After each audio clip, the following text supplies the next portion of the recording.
আমরা যারা প্রত্যেকেই বাবা মা ঘরে যারা অভিভাবক আমরা প্রত্যেকেই বলি ছেলেকে মানুষ করতে হবে, ছেলেকে মানুষ করতে হবে।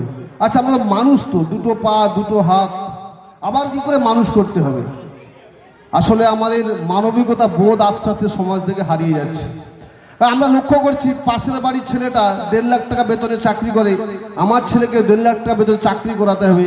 এই যে প্রতিযোগিতা, ছোট্ট ছোট্ট ছেলে, ওজন 12 কিলো 15 কিলো হবে, তার পিঠে যে ব্যাগটা তাতে 15 কিলো বই, টিফিন বাক্স, জলের বোতল ঠেলতে ঠেলতে গাড়িতে তুলছি, স্কুলের গাড়িতে। আমরা কাউকে মানুষ করার জন্য বলছি না, আমরা বলছি ওই পাশের বাড়ির ছেলেটা 1.5 লক্ষ টাকা বেতনে চাকরি করে, আমার ছেলেটাকেও 1.5 লক্ষ টাকা বেতনে চাকরি করাতে হবে। এই যে ভাবনা, মানুষ করাতে হবে, মনুষ্য তৈরি করতে হবে, মনুষ্যত্ব বিকশিত করতে হবে মানুষের মধ্যে। আজকে যে মেয়েটি মারার হয়ে গেল আরজি করে, তারও দুটো হাত দুটো পা, সেও মানুষ। যে পৈশাচিকভাবে অপরাধ করলো সেও কিন্তু মানুষ, তারও দুটো হাত দুটো পা। মনুষ্যত্বের অভাব। তাই প্রত্যেকটা বাড়ির ছেলে মেয়েদেরকে মনুষ্যত্বের মধ্য দিয়ে মানুষ তৈরি করতে হবে।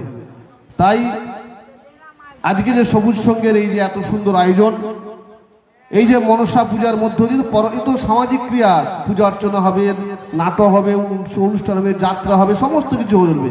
তো মানুষ তৈরির জন্য প্রত্যেকটা পরিবারের গার্ডিয়ান যারা অভিভাবক দায়িত্ব নিতে হবে, টাকার পিছনে নয়, মনুষ্যত্বের পিছনে দৌড়ালে তবে প্রকৃত মানুষ তৈরি হবে।